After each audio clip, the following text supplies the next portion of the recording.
কি ঠাণ্ডা অসমীয়াত কথা এষাৰ আছে নহয়, মাতিলে ৰণলৈকো যাবা, নামাতিলে বৰসবাহলৈকো নেযাবা।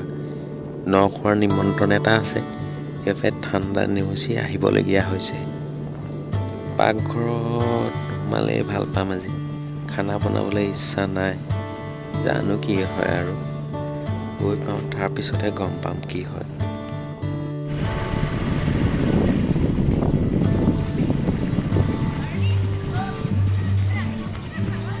গৃহস্থৰ দুৱাৰদলিত উপস্থিত হৈছোহি আৰু ইয়াৰ পৰা গান বজনা শব্দ। বাপৰে, বহুত ডাঙৰ আয়োজন যেন পাইছোঁ। সোনকালে যেন চাহ একাপ পাওঁ আৰু।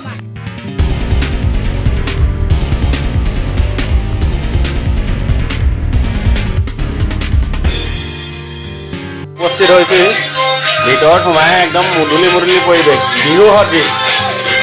প্ৰকৃততে আজি গৃহস্থই ন খাবলৈ লৈছে, তাৰে আনন্দ, তাৰে ফূৰ্তি। ভালকে নাচা, দেখি আছে, ভালকে নাচা।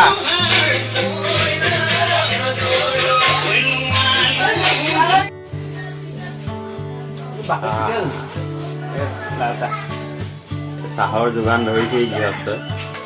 ঠাণ্ডা বতৰত গৰম চাহৰ কাপটো চুমুক দিয়ে ভাল লাগিছে। জ্বলা ভাজি বনি আছে তেতিয়া চাব। নখোৱা আজি গৃহস্থ ব্যস্ত খাদ্য সামগ্ৰী প্ৰস্তুত কৰা। ইয়াৰ ৰান্ধনিৰ পৰা জানিব খুজিছো, এয়া কি বনাই আছে? কি বনাই আছে? জ্বলাটো ঠিকছে দিব দেই, বৰ ঠাণ্ডা। এক বাতি জ্বলা। ভিতৰৰ ফালে এয়া ন চাউলৰ ভাত আৰু দাইল বনাই আছে। এয়া গৃহস্থ। আৰু এইফালে এয়া কি হাঁহৰ মাংস নেকি? হাঁহৰ মাংস খোৱাতহে বল আজি। সম্পূৰ্ণ প্ৰাকৃতিকভাৱে বনোৱা দাইল এয়া, জুইত, গাঁৱলীয়া পৰিৱেশত। এয়া চাওক,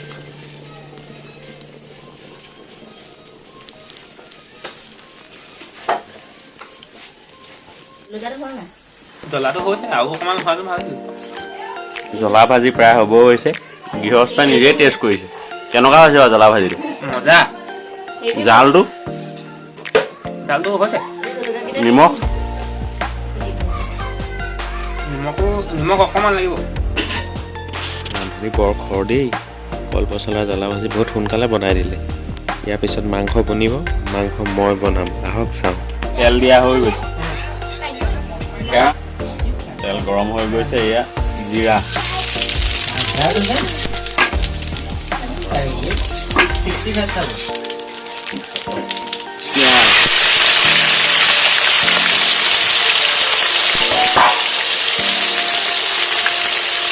সুন্দৰ আহিছেনে?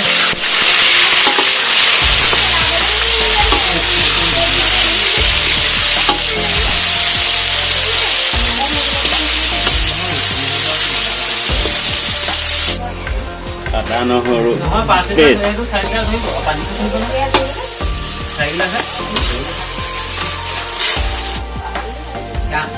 মছলা, মাংস কিমান? হালধি,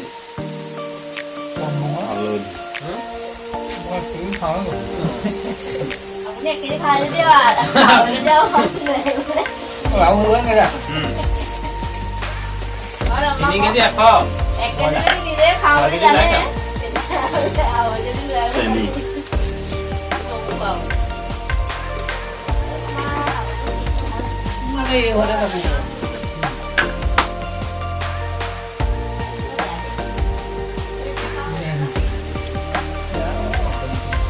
নিমখ,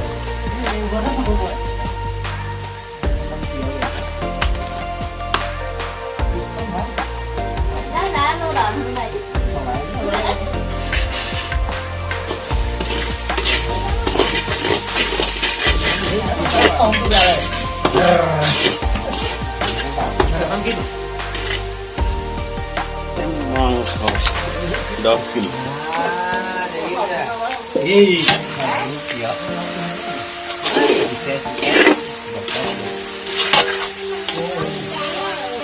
মাংস যায় নাই এই ল'ৰা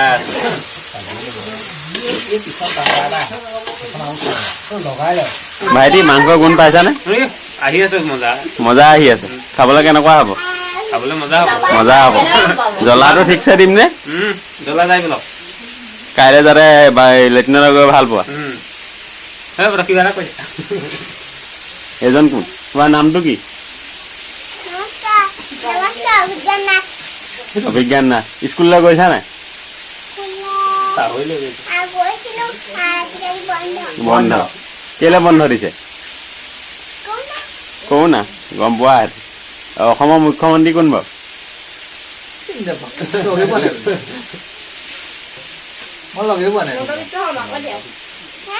মামা বুলেট দিব মামাই এতিয়া এইফালে চাই থাকিলে মাংস গৈ লাগিয়ে ধৰিবগৈ মাজুলী মামা অসমৰ মুখ্যমন্ত্ৰী এয়া মাংসত বিলাহী দি লওঁ এতিয়া ভালদৰে লৰাব লাগিব অলপ যাতে মছলাখিনি মাংসত ভালদৰে সোমাই যায়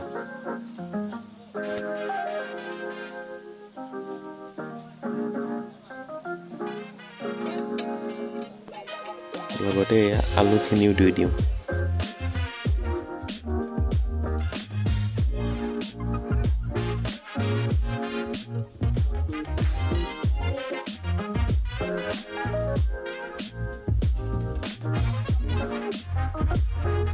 বিশিষ্ট ৰান্ধনি এয়া আমাৰ দেৱজ্যোতি নাথ খানাৰ পাকন চাক মাংস ভালকে লৰোৱা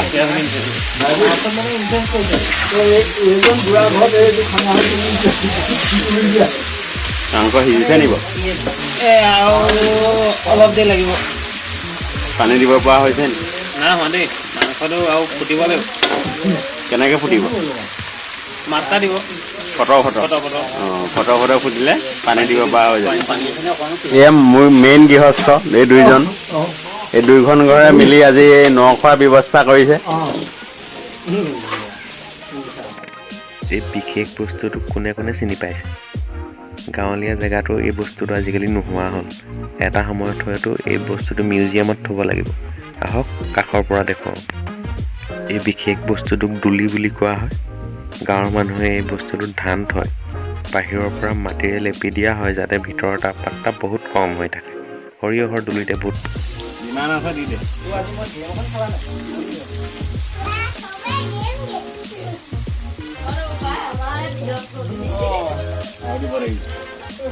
পানী ওলাইছে নে আৰু ওলাব নে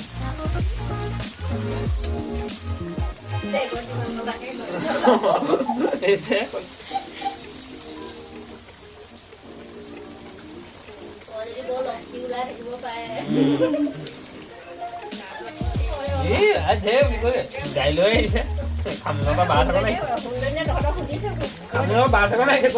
বাছ লৈ আহিছে গোটেই খামুন নপাওঁ মানুহ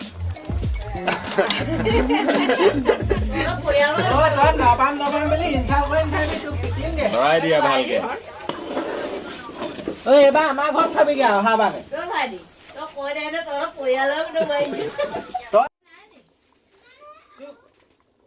মাংস প্ৰায় হওঁ উতলিব ধৰিছে আৰু 5 মিনিটত মাংস ৰেডি হৈ যাব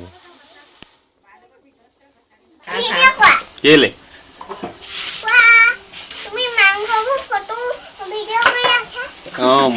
ভিডিঅ' ফটো কৰি আছো তোক চব দি দিম নেটত তোকো উঠুৱাই দিম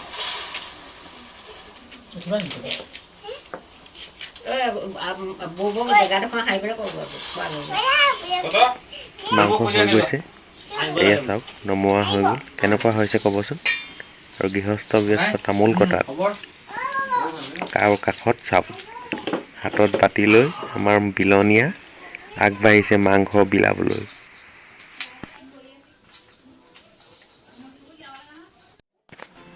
বহুত ঠাণ্ডা যদিও আঘোণৰ বতৰত এনেদৰে ন খোৱাৰ মজাই বেলেগ বিশেষকৈ ৰাতি আৰু যদি নটো কলগছৰ পাতত হয় খাই আৰু বেছি তৃপ্তি লাগে সেইবাবে সৰ্বপ্ৰথমে কনিষ্ঠসকলক আপ্যায়নৰ ব্যৱস্থা কৰা হৈছে ইয়াৰ পিছত বাকী জ্যেষ্ঠসকল আহি থাকিব